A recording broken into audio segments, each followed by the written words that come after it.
This is Mike Knudstrup, and today we are talking about organizational structure. How do you divide up the work so that it gets done efficiently? And also then, how do you arrange things so that there's sufficient coordination between workers so that it gets done, things get done effectively? So we'll be talking about two common types of structure: the functional structure and the geographical structure or geographical departmentalization. And we'll also be talking about some elements of structure, chain of command, unity of command, and span of control or span of management. And we'll also be discussing a hybrid structure or a project structure called matrix organization. All right, we start off with this, why why do we need structure? Well, all right, here's a group of workers. Here's a group of folks right here in front of you, and maybe we can use this as an example. Say we've got a construction company. We don't just say to all these workers that we can see here, "Hey, go do construction."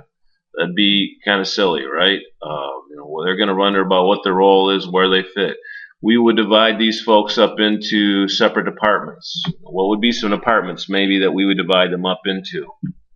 Well, certainly there would be accountants. All right, who knows? Maybe that could be an accountant.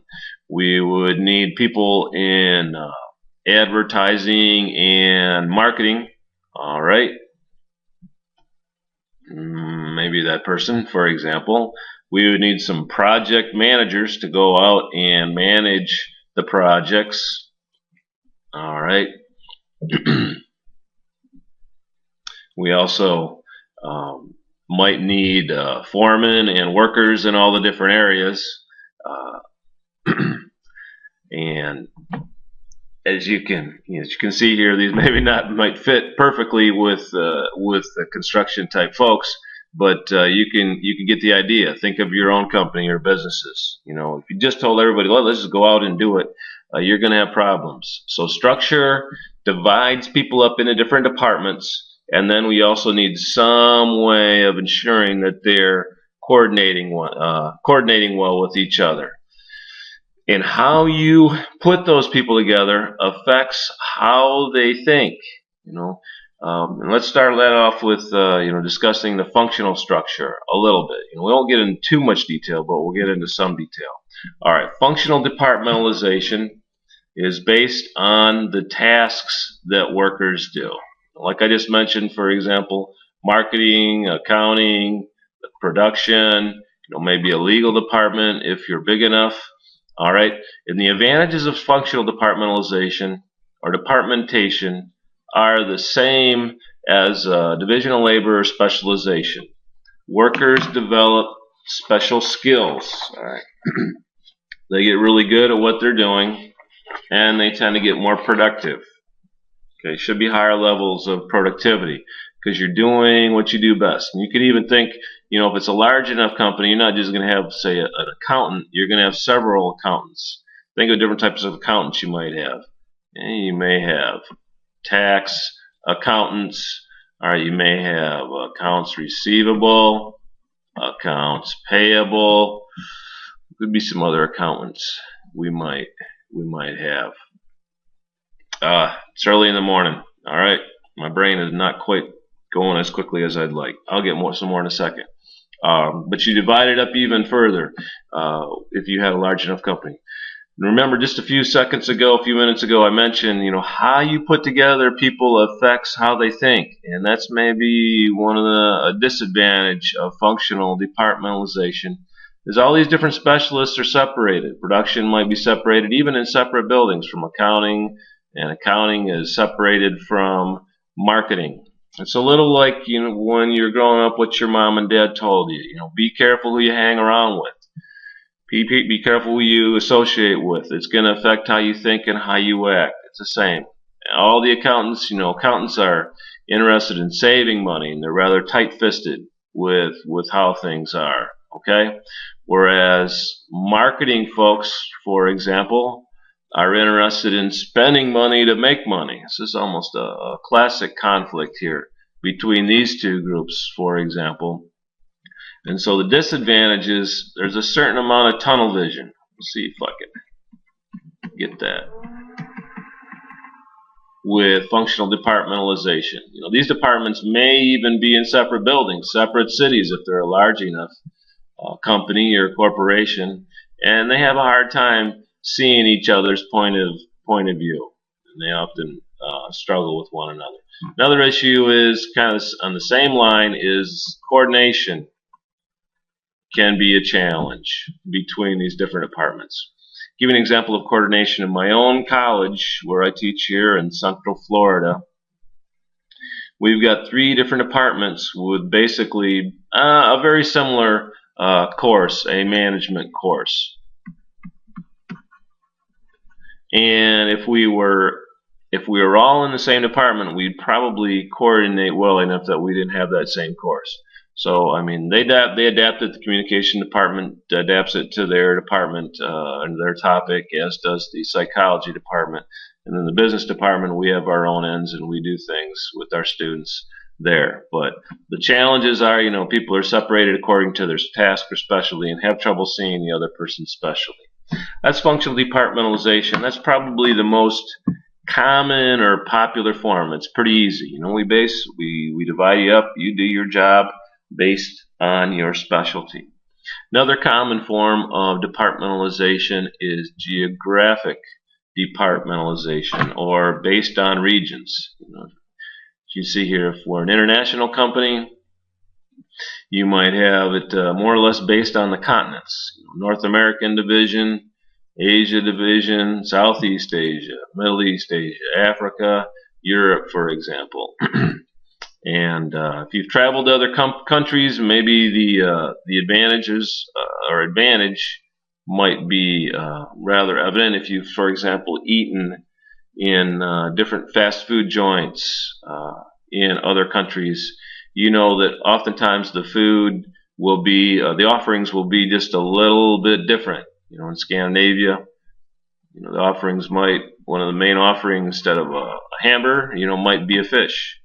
All right, let's see, over here in India, I've never been to India, but I hear they don't offer beef in their burgers because cows are sacred there.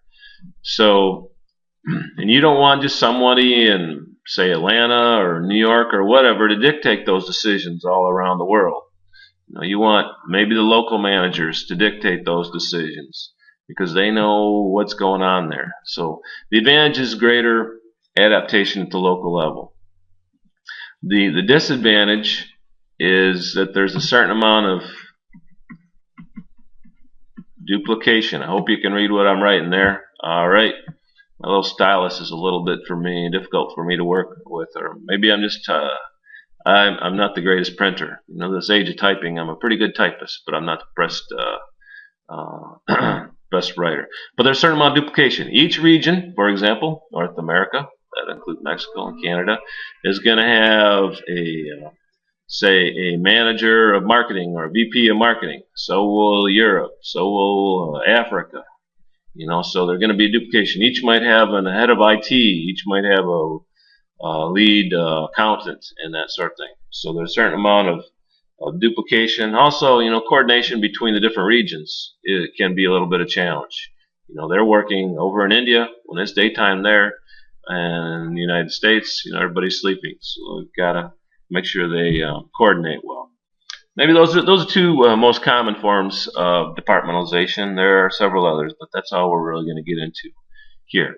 But and again, remember, structure affects how people think and how people behave, who they hang around with. So you got to be aware of the effects of when you make structure, when you have a structure, what are the effects of that, and maybe what are some things you can do to ensure that you overcome those difficulties. We'll talk about matrix organization and how it's used for that in a few minutes here.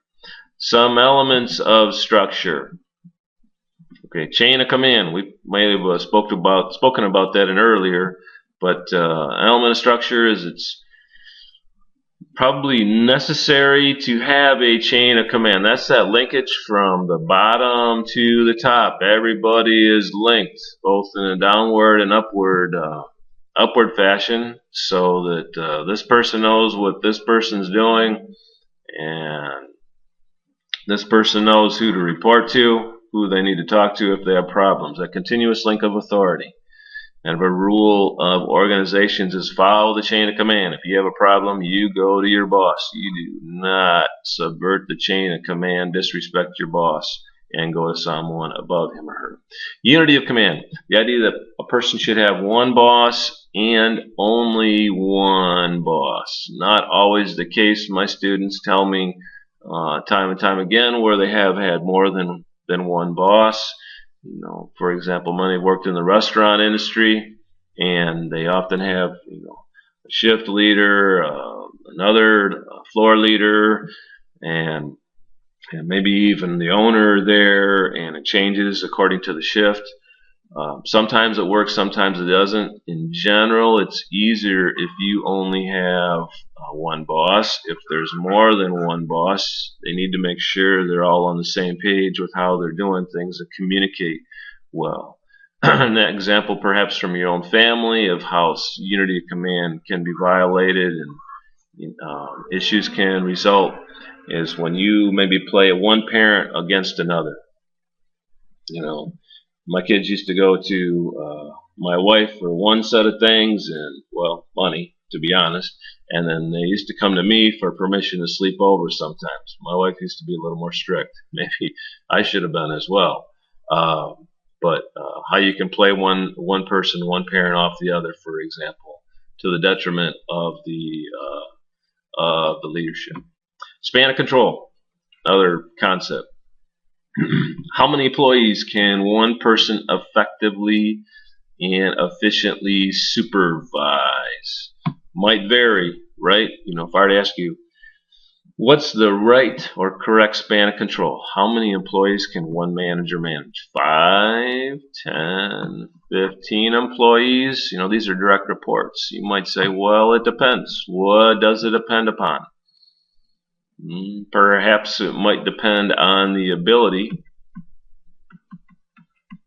of both the subordinate and the person being supervised.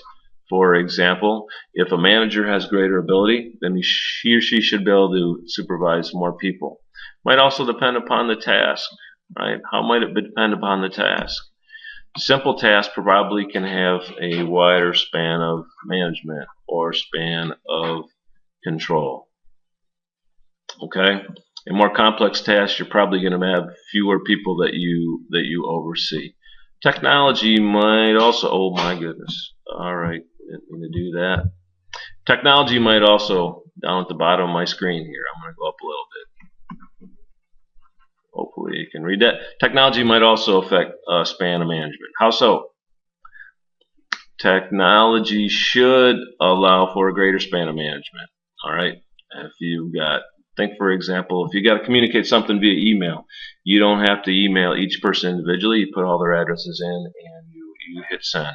All right. So technology should allow for a wider span of management. Should allow you to manage more people. Just one simple example there. I know we use technology to communicate with students all the time. Makes our job easier and allows us to have more students, for example. Okay, so those are main concepts. One more thing I want to mention about span of control is how does it affect the height of an organization? Okay, so we got a tall organization and a flat organization. Who has the wider or greater span of control or span of management? If you said the flat organization, you are right. All right, flat organization tends to have fewer levels and fewer managers. Maybe saves money as well. So companies do tend to want to have a wider span of control because you save on management. If you can think about how much a manager costs, you know, any thrifty sort of accountant or CEO is going to try to have as few managers as possible. If you have a narrow span of management, you're going to have a tall organization, you're going to have more levels, it's going to take more time to communicate between the levels, generally more expensive. But the employees are going to be managed more closely, and you know, in some instances they might Appreciate that. Okay, this is related to the next topic I want to talk about, which is centralization and decentralization. Flat organizations tend to be more decentralized. Tall organizations tend to be more centralized. Centralization, where are the decisions made? In centralization, decision making tends to be made generally at the top. Hope my diagram helps a little bit here. Thought it was interesting. Pulled it off the internet, and apparently, all right, a little bit of a biology type of drawing. But this centralization here, decisions made right here, and then flows downhill down the organization. This would be more decentralized. In fact, we don't have a head point of decision making. Decisions are made all at the different areas here. Decentralization generally pushed down to the lower levels, also known as employee empowerment. There is no perfectly centralized or decentralized organization. This is more of a personality variable. Centralization is, where decisions made. Centralization more so at the top, decentralized more at the bottom. Still, the top's always going to make some decisions, even if it is decentralized. What might be some of the assumptions of a centralized company? Okay, we make decisions at the top. Think of like a family, if they're centralized, the top makes decisions, be it like mom and dad, maybe grandma and grandpa, whoever. What would be the assumptions? What are they thinking? We need to make decisions, maybe because we have more experience, we have more training, we have better judgment, for example, or we know more about where the company wants to go. Okay, that would be the assumptions of maybe managers who made this decisions at the top, or centralization. If we allowed our lower level employees to make more decisions, be decentralized, have employee empowerment, what might be the assumption for that? Well, I'd say generally you just kind of flip around what we just said. The employees have the training, they have knowledge, they're able to make decisions, they have the capability, so we will allow them to do it. A couple other reasons are, typically stated is that it is faster when things are decentralized. We don't have to go through the chain of command, go up and down. Also, these people are closer to the action. They know what's going on, so let them decide. Typical example in a restaurant, say someone spills a drink on somebody, for example, or makes a mistake. They allow decentralized decision making. They'd allow that server maybe to comp a meal or give something in exchange for that, without consulting the manager, and to make the guest happy. That's an example of decentralization. All right. Last concept I want to get into here is a matrix organization. Matrix is a hybrid organization of a project and a functional structure. I have something I got here, pulled off the internet, about a global construction company with a matrix design. All right, so when you look at these departments, what structure is this? If you said functional, you were correct. Typical structure, functional structure. Remember, the problem with functional structure is coordination among departments and tunnel vision. Okay, so the matrix that is a hybrid structure tries to overcome that. And we have our project managers. We have a construction company here. Project managers that pull experts from all the different areas, or the necessary people. They work on this project temporarily, all right? And then when the project's done, they go back to their regular areas of work. So when you look at this, might look a little bit complicated, but you might see that it violates one of the key elements of structure. Okay, which one? If you said unity of command, you are right. Because these folks, I know that's hard to read. These folks have more than one boss. They have their project leader and then they have the regular functional leader. So back to the unity of command discussion. These you're going to have to, if you're part of a matrix, you're going to have to make efforts at communicating. All right, so for example, this is a global construction company, not many are, but this employee from engineering is going to have to let his or her boss know, hey, they need me for the next week, and then I can come and spend more time with you the following week, for example. So you're going to need to address the unity of command issue with matrix. But this might be what the average person would do if they created a structure. They make it functional, but somehow you gotta get teamwork as well, and that's why the matrix organization does that. All right, so reviewing here quickly. Functional departmentalization divides work up by the tasks. Geographical divides it up by the regions or geography. Chain of command, that linkage from bottom to top that allows us to know who's responsible for what. What's the flow of communication. Unity of command, each employee should, at least in theory, have one boss. Span of control, how many employees or how many direct reports can a manager have? And of course it depends. Try to remember those contingency things like the training of the manager and subordinate, the complexity of the task, and also technology. Centralization, an organizational personality variable. Okay, where are decisions made? At the top with centralization, push down with decentralization. And then we just discussed matrix structure, that hybrid structure that is a project structure superimposed upon a functional structure. All right, that's all for now. I'll be putting more videos up soon.